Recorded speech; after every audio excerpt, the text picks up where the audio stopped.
La usabilidad y la experiencia de usuario se han consolidado como pilares fundamentales en el desarrollo de plataformas tecnológicas, especialmente en entornos serverless, donde la fluidez y la intuitividad son pues determinantes para la adopción y la eficacia del sistema. Como señalan aquí Aisalem y Shamari, el diseño centrado en tareas no solo revela problemas de usabilidad, sino que también propone soluciones basadas en el comportamiento real del usuario. Este enfoque cualitativo, complementado con metodologías como la evaluación heurística de Nielsen y estándares de accesibilidad, permite identificar y resolver fricciones críticas que impactan directamente en la productividad de los desarrolladores.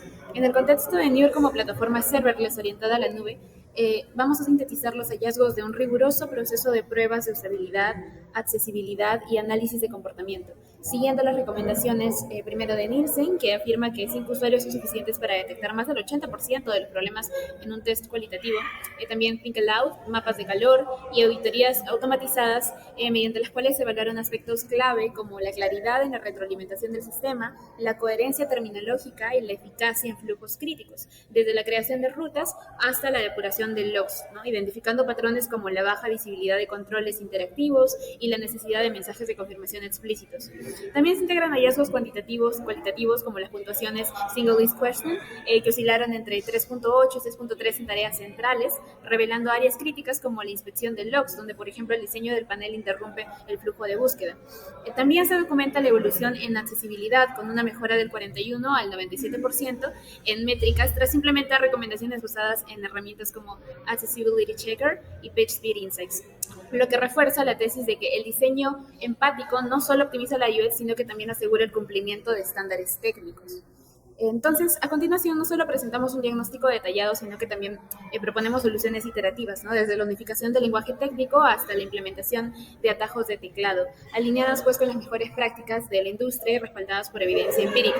Los resultados, analizados bajo modelos como SIM, subrayan la importancia de la consistencia visual y la semiótica en la reducción de la carga cognitiva, culminando así en un marco de acciones prioritarias para transformar Nure en una herramienta intuitiva, accesible y alineada con las necesidades reales de sus usuarios. Ok, ahora vamos a pasar al análisis del comportamiento de usuario a través de los mapas de calor, es decir, heatmaps. Luego de nuestro lanzamiento del MVP a producción, iniciamos lo que es un proceso de recolección de datos sobre el comportamiento de los usuarios de prueba mediante mapas de calor. Para ello utilizamos PostHoc, que es una plataforma de análisis de código abierto que nos permite registrar interacciones de usuario de manera sencilla y eficaz. Esta prueba nos permitió identificar patrones de interacción, zonas de alta atención, también conocidos como hotspots, y elementos ignorados dentro de nuestra interfaz. Es a partir de esta información que fue posible orientar mejoras en la experiencia del usuario, optimizando tanto la estructura como la funcionalidad de las vistas más críticas. Ahora, para aplicar PostHoc o implementar las herramientas de PostHoc dentro de nuestro repositorio, fue necesario implementar su SDK a nuestro proyecto. Esto se realizó fácilmente siguiendo su documentación oficial y este cambio podemos verlo en este CodeMe, que sería el de Add PostHoc for Heatmaps, y después de esto simplemente nos desplazamos a la dashboard, a la misma plataforma de PostHoc y nos vamos a la parte de Toolbar. Luego colocamos nuestra URL de producción, que podemos ver acá, que es dashboard.pages.dev, que nos dirigiría a nuestro mismo MVP ya deployado y nos va a mostrar este pequeño modal con las diferentes herramientas, en el cual solo nos vamos a enfocar en lo que es el Heatmap, que nos va a mostrar las áreas más cliqueadas de las diferentes pantallas que tenemos. Entonces, empezando con la primera pantalla, que es la de la dashboard, vemos que las zonas más cliqueadas son el botón de nuevo proyecto y el menú de navegación lateral. Una zona ignorada sería el buscador de proyectos, pero esto se debe a que no hay una gran cantidad de proyectos por los cuales buscar. La siguiente pantalla ya sería la vista general de un proyecto. Vemos que las zonas más cliqueadas serían el mismo texto cliqueable que nos llevaría al repositorio y el menú de navegación lateral nuevamente. Ahora, una zona ignorada sería el botón de reportar un problema y la imagen de perfil. Sin embargo, sabemos que la imagen de perfil sí está siendo utilizada en la parte de dashboard, simplemente se está ignorando acá. Y reportar problema puede ser porque simplemente no se ha detectado un problema por los testers. Luego pasamos a la siguiente pantalla, que es ya la pantalla de funciones dentro de un proyecto. Acá las zonas más cliqueadas son las funciones mismas que están dentro de este proyecto y otra vez el menú de navegación lateral. Zonas ignoradas tenemos el buscador de funciones, que bueno, se debe otra vez a que no hay una gran cantidad de funciones. Y esto lo vamos a notar más adelante en otras pantallas. De nuevo, el reportar un problema y la imagen también están siendo ignoradas en esta pantalla. Ahora, la siguiente pantalla sería detalles de una función. que podemos ver que las zonas más cliqueadas son los botones de Logs, Test, y bueno, según en el apartado de Test también estaría el botón de Request, el de Clear y el de Método, y otros inputs que sería como el body, los headers, la URL, e incluso podemos ver que el endpoint también está siendo bastante cliqueado. No vemos que haya ningún problema, la vista lateral también está siendo utilizada. Otra vez vemos este incidente de zonas ignoradas en reportar un problema e imagen de perfil. Esta sería la pantalla de detalles de una función. Y ya pasamos a la pantalla de vista de las rutas de un proyecto. Que vemos que las zonas más cliqueadas sería el desplegable de rutas, que es este de acá. Y en el modal, que se da cuando se cliquea este botón de acá de montar una nueva función, también vemos que todos los elementos con los que puede interactuar el usuario están siendo utilizados. Estos botones de acá, las mismas funciones, el botón de cerrar, el de montar. Otra vez notamos la incidencia de los buscadores, no se están utilizando mucho ya que pues solo tenemos 3 funciones en nuestro entorno de desarrollo, y lo de reportar un problema de imagen de perfil se sigue teniendo, ¿no? Ahora, podemos ver que este análisis, o gracias a los mapas de calor, revelamos que nuestro flujo de navegación ha sido correctamente interpretado por nuestros usuarios y que la mayoría de los elementos se explican por sí mismos. Se identificaron diferentes áreas de mejora en cuanto a la descubribilidad de elementos interactivos, como lo que es la imagen de perfil, que de hecho es bastante importante ya que contiene las opciones como el cambio de tema oscuro, claro y el tema del sistema. Y vemos que hay algunos también botones que no comunican suficiente su propósito, como algunos textos cliqueables o algunos botones que no se les están dando tanto uso como pensábamos. Esto evidencia que la funcionalidad de búsqueda, también se evidencia que la funcionalidad de búsqueda no ha sido utilizada del todo, pero esto no representa un problema de diseño, sino una consecuencia de bajo volumen que manejamos dentro de nuestro entorno de prueba. Y eso sería todo por la parte de pruebas de comportamiento de usuario a través de heatmaps. Vamos a ver ahora cómo hicimos la evaluación heurística de Nielsen, basándonos no solamente en el artículo original donde nació la evaluación heurística de Nielsen, sino también en los artículos de Ambient Display Evaluation, basados en las heurísticas de Nielsen, los retos de accesibilidad basados en interfaces basadas en sonido, por ejemplo, y más procedimientos basados en SIGCHAIN. Las heurísticas que tomamos en este caso son 10, tanto la visibilidad de estado del sistema como la intersección del mundo real y sus terminologías con el sistema propio, la libertad de uso para el usuario, el apego a los estándares de la industria y la consistencia semántica dentro de la plataforma, la prevención de errores, el reconocimiento y su recuperación próxima. La interfaz tiene que ser intuitiva al momento de diseñarse y fácil de descubrir por sobre los recuerdos necesarios para poder mantener el flujo. Esto tiene que ser calificado junto a lo demás y indica que el usuario realmente puede manejarse con el contexto necesario para cada pantalla. La flexibilidad, la eficiencia y la estética, que son importantes para el diseño. Y por último, la ayuda y documentación. El proceso de evaluación fue sencillo, simplemente se tomaron todas las heurísticas y se evaluaron dentro de la plataforma para obtener los resultados que obtuvimos en un rango de 0 al 1. Son bastante positivos, pero aún así indican cosas que se tienen que mejorar. Por ejemplo, la visibilidad del estado del sistema, que puede mejorar con barreras de progreso simples. La intersección del mundo real, que puede mejorar unificando nuestra tanto simbología como semántica y tanto los términos que usamos como aquello que significan, para simplificar el flujo de conocimiento que necesita el usuario para poder manejarse en la plataforma. La libertad de uso, que se puede mejorar añadiendo botones que permitan cancelar ciertos flujos de control dentro de la plataforma, por ejemplo el proceso de compilación, el proceso de servir una prueba de una función. También podemos mejorar la forma en la que nos apegamos a estándares de la industria y la consistencia semántica dentro de la plataforma al usar un solo formato de tiempo estandarizado como el de la ISO 8601. Podemos mejorar la prevención de errores, sobre todo relacionados a la privacidad, al momento de comunicarle al usuario qué es lo que vamos a tomar realmente de su cuenta de GitHub para autorización y acceso a la plataforma. Podemos mejorar la recuperación de errores, o más bien el reconocimiento, al momento de permitirle al usuario acceder de forma más rápida a las funciones que se van a montar.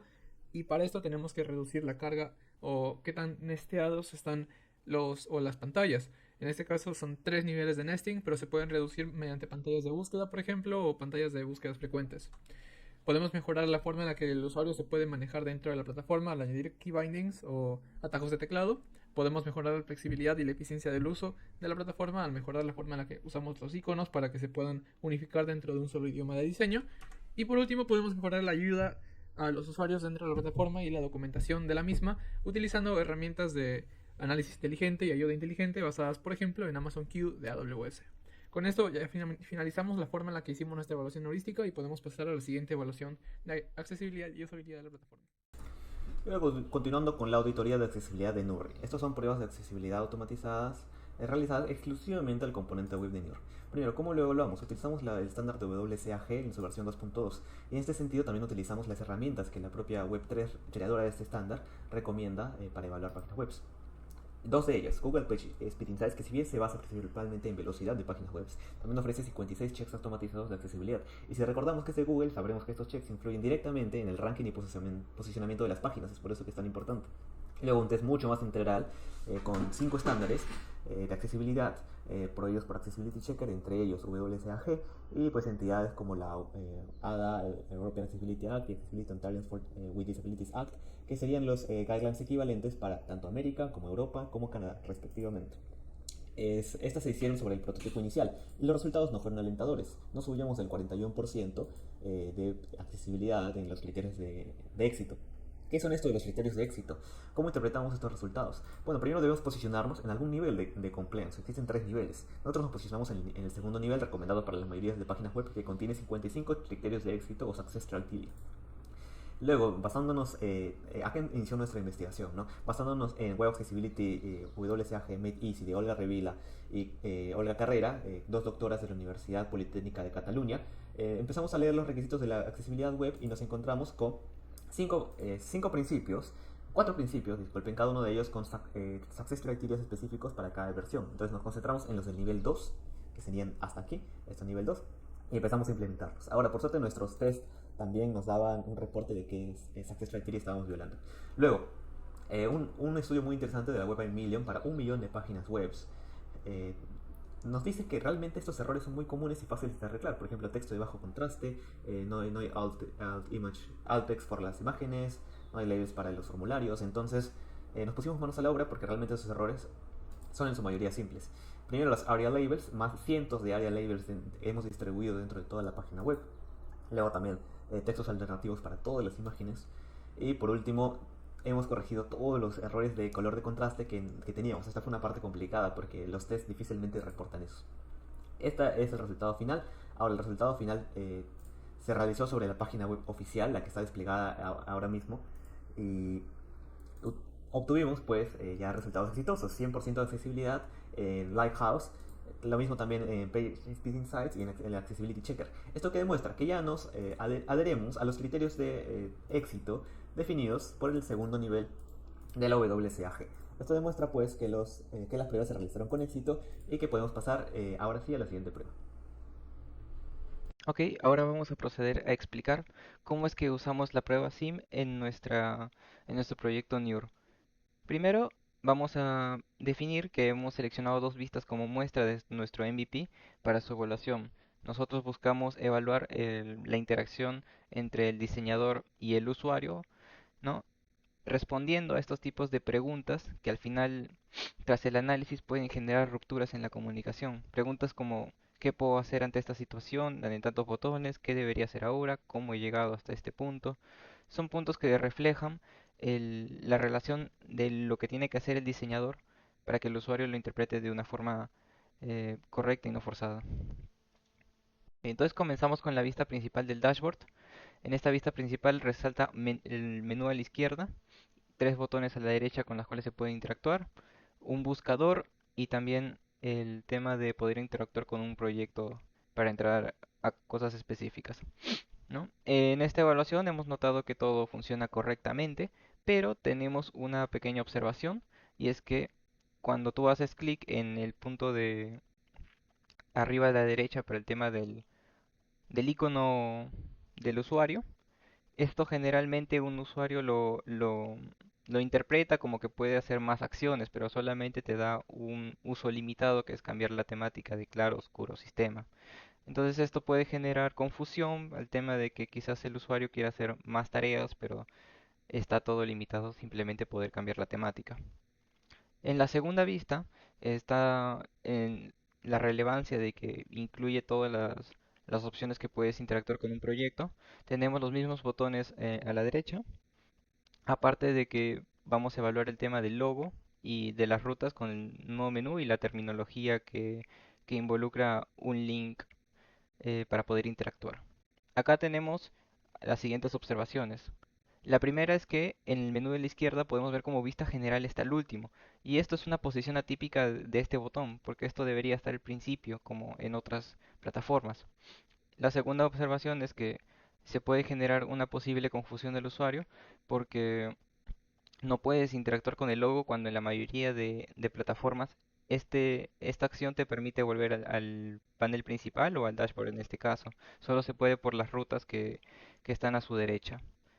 Entonces podemos decir que tiene un enfoque semiótico, pero sin embargo por ciertas limitantes o por ciertas decisiones de diseño puede hacer que el usuario tenga cierta confusión o pueda demorar un poco más en adaptarse con la plataforma, lo cual no es algo crítico, pero sí puede generar una diferencial entre que un usuario pueda elegir esta herramienta o quiera elegir otra herramienta.